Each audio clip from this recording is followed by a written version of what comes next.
ಮಗ ಪಾಕಿಸ್ತಾನ ಜಿಂದಾಬಾದ್ ಅಂದ್ರ ನೀವೆಲ್ಲ ತಯಾರಾಗ ಬರೋಬ್ಬರಿ ಮಾಡೋದು ಅವ್ರ ಕಾಟ ತೆಗಿತಿರಲ್ಲೋ. ಈ ದೇಶದ ಅನ್ನ ತಿಂತೀರಂದ್ರ ಈ ದೇಶಕ್ಕೆ ಋಣ ಇರ್ಬೇಕು. ಪಾಕಿಸ್ತಾನ ಅನ್ನ, ನೀರ, ಗಾಳಿ ನಮಗೆಲ್ಲ ತಿಂದು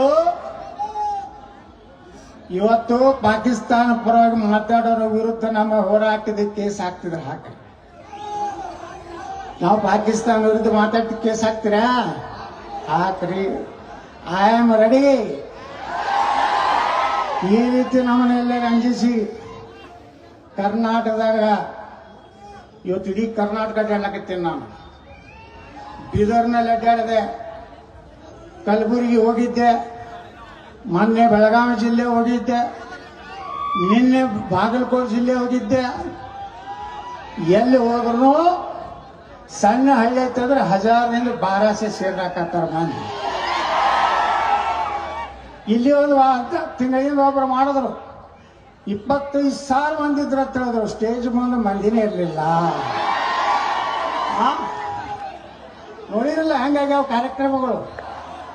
ಅದಕ್ಕೆ ಬಂಧುಗಳೇ, ಬಿಜಾಪುರದವ್ರು ಯಾರು ಹಂಚಬೇಡ್ರಿ. ನಾ ಇರುತ್ತನ ಏನು ಅಂಜತಕ್ಕದೆಲ್ಲ ಎಲ್ಲ ನೀವು ಏನೇ ಸುಳ್ಳು ನಿಮಗೆ ಕೇಸ್ ಹಾಕಿದ್ರೆ ಜಾಮೀನು ಮಾಡ್ಕೊಂಡು ಹೊರಗೆ ತರುವಂತ ತಾಕತ್ತಿ ಯತ್ನಾಳ್ ಬಸವರಾಜ್. ನಾವು ದೇಶಕ್ಕಾಗಿ ಮಾತಾಡ್ತಾ ಇದ್ದೀವಿ, ಸನಾತನ ಹಿಂದೂ ಧರ್ಮಕ್ಕಾಗಿ ಮಾತಾಡ್ತಾ ಇದ್ದೀವಿ. ನಾವು ಈ ದೇಶದ ಅನ್ನ ತಿಂದು ಬೇರೆ ದೇಶದ ತಾಯಿಗಂಟ ಅಲ್ಲ. ಅದಕ್ಕೆ ನಾವು ಮಹಾತ್ಮ ಬಸವೇಶ್ವರರು ನಮ್ಮವ್ರೆ, ಬಾಬಾ ಸಾಹೇಬ್ ಅಂಬೇಡ್ಕರ್ ನಮ್ಮವ್ರೆ, ಛತ್ರಪತಿ ಶಿವಾಜಿ ಮಹಾರಾಜರು ನಮ್ಮವ್ರೆ, ನೇತಾಜಿ ಸುಭಾಷ್ ಚಂದ್ರ ಬೋಸ್ ನಮ್ಮವ್ರೆ, ಸರ್ದಾರ್ ವಲ್ಲಭಭಾಯಿ ಪಟೇಲ್ರು ನಮ್ಮವ್ರೆ, ಭಾರತದ ಪ್ರಧಾನಮಂತ್ರಿ ನರೇಂದ್ರ ಮೋದಿಯವರು ನಮ್ಮವ್ರೆ. ಮುಂದೊಬ್ಬರು ಬರೋರದಾರ ಯಾರು?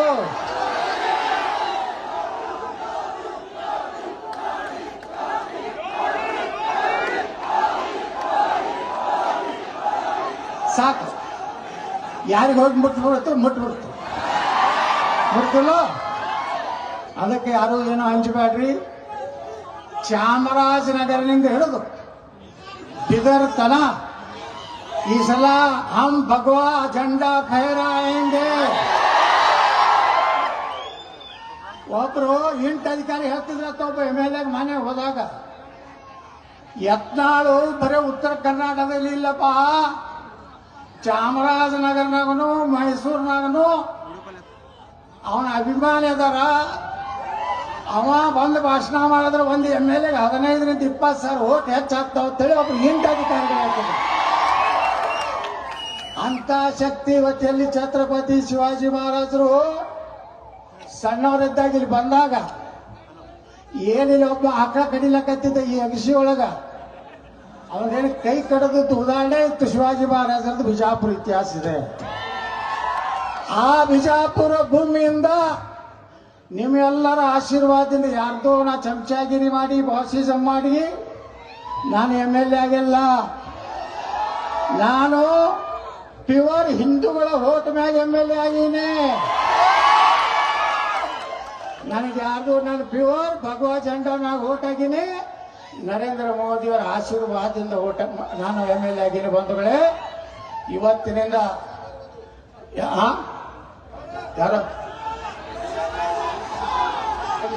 ಎಲ್ಲ ದಯವಿಟ್ಟು ಬಂಧುಗಳೇ, ಇವತ್ತು ದೇಶ ಬಹಳ ಗಂಡಾಂತರಿಕರ ಐತಿ. ಪಾಕಿಸ್ತಾನ ಯುದ್ಧ ಆಗುವ ಸಂಭವ ಐತಿ.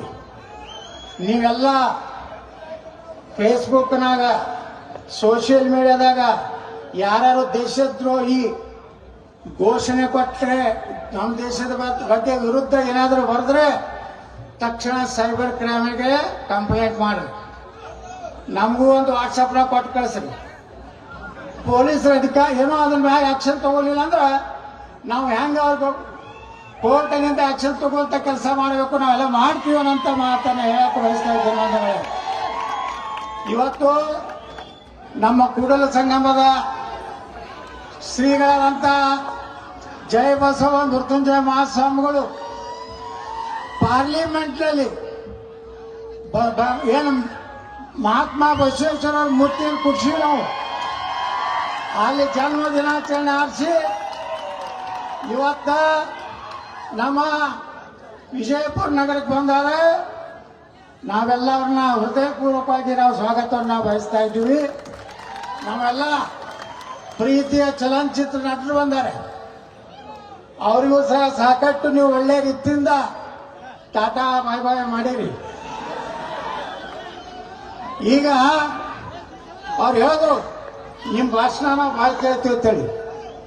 ನಮ್ಮ ಭಾಷಣ ದೇಶದ ಬಗ್ಗೆ, ಹಿಂದೂ ಧರ್ಮದ ಬಗ್ಗೆ ಯಾರಾದರೂ ಏನಾದ್ರು ಮಾತಾಡಿದ್ರೆ ಅಷ್ಟೇ ನಮ್ದು ಆಕ್ಷನ್ಗೆ ರಿಯಾಕ್ಷನ್ ಇರ್ತದ. ಅದಕ್ಕೆ ಭಾಳ ಮಂದಿ ಹೇಳ್ತಾರ ನನಗ ಏನೇ ಭಾಷಣ ಮಾಡ್ಯಾರ ಇಲೆಕ್ಷನ್ಗೆ ಬಾ ಅಂತೇಳಿ. ನೀವೇನು ಯಾರಿಗೆ ಹುಟ್ಟಿರಲ್ಲ, ಅವ್ರು ಕರೆ ಹುಟ್ಟಿದ್ರ ರಾಜೀನಾಮೆ ಕೊಡ್ರಿ, ನಾವು ಬಂದು ನಿಂದ್ರಲಾಕ ತಯಾರಿದ್ದೀನಿ. ನಾ ಬರೇ ಭಗವತ್ ಜಂಡ ಇಟ್ಕೊಂಡು ಹೊಂಟಾದ್ರೆ ಇಡೀ ಕರ್ನಾಟಕದಲ್ಲಿ 224 ದೀಕ್ಷಾ ಸೀಟ್ ಬರ್ತಾವ. ಅದಕ್ಕೆ ಬಂಧುಗಳೇ, ಇಟ್ಟು ದೊಡ್ಡ ಸಂಖ್ಯೆಯಲ್ಲಿ ನಾವು ಇವತ್ತೇನು ಸುಮ್ಮ ಏತೋ ಏಕ झलक है, ಪಿಕ್ಚರ್ ಬಾಕಿ है. ನೀವೇನಾರ ಹಾರಾಡಿದ್ರಿ ನಿಮ್ಮ 10 ಪಟ್ಟು ಮಂದಿನ ಕೂಡಿಸ್ಲಿಕ್ಕಂದ್ರ ನಾ ಬಸನಗೌಡ ಪಾಟೀಲ್ ಯತ್ನಾಳನೇ ಅಲ್ಲ. ನೀವೆಲ್ಲ ಆಶೀರ್ವಾದದಿಂದ ಎಷ್ಟು ಗುಂಡಾಗಿರಿ ಮಾಡಿದ್ರೆ ಏನ್ ಮಾಡಿದ್ರು ಸಹಿತ ಬಿಜಾಪುರ ಜನ ನನಗ 2 ಇಲೆಕ್ಷನ್ ಹೆಂಗ್ ಆರಿಸ್ತಾರಂದ್ರ ಭಾರಿ ಜವಾಬ್ದಾರಿ ರಿಸ್ಕ್ ತಗೊಂಡು ಏನ್ ನೀವು ಆರಿಸ್ತಿದ್ದೀರಿ. ಇವತ್ತು ನಮ್ಮ ಚಲನಚಿತ್ರ ನಟರು ಹೇಳಿದ್ರು, ನಾನು 10-15 ವರ್ಷದಿಂದ ಇಲ್ಲಿ ಬಿಜಾಪುರ ಬರ್ಲಾಕತ್ತೀನಿ. ಅವಾಗ ಬಂದ್ರೆ ಬರೇ ಧೂಳ ಧೂಳ ಧೂಳ ಇರ್ತಿತ್ತು. ಇವತ್ತು ಬಂದ್ರ ಇಡೀ ಬಿಜಾಪುರದ ಚಿತ್ರ ಬದಲಾವಣೆ ಆಗಿದೆ. ಆಗೈತಲ್ವ? ಬಿಜಾಪುರ ಕೇಸರಿಮಯ ಆಗೈತಲ್ವ? ಈ ಲೈಟ್ ಕಂಬಕ್ಕಲ್ಲಿ ಯಾವನಿಗೆ ಮಾತ್ರ ತಾಕತ್ತಾಗಿತ್ತು ಕೇಸರಿ ಬಣ್ಣ ಹಚ್ಚೋದು. ನಾ ಬಂದ ಮಗನೇ ಈ ಕೇಸರಿ ಮಾಡಿ ಬಿಜಾಪುರ ಯಾವ ಬೇಕಾದ ನನ್ನ ಮಗ ತಿಂಡಿದ್ದವ ನಾನು ಹಿಡಿದು ಬಂದ್ರಲ್ಲಿ ಆರಿಸ್ಬರೋದು ಯಾರು?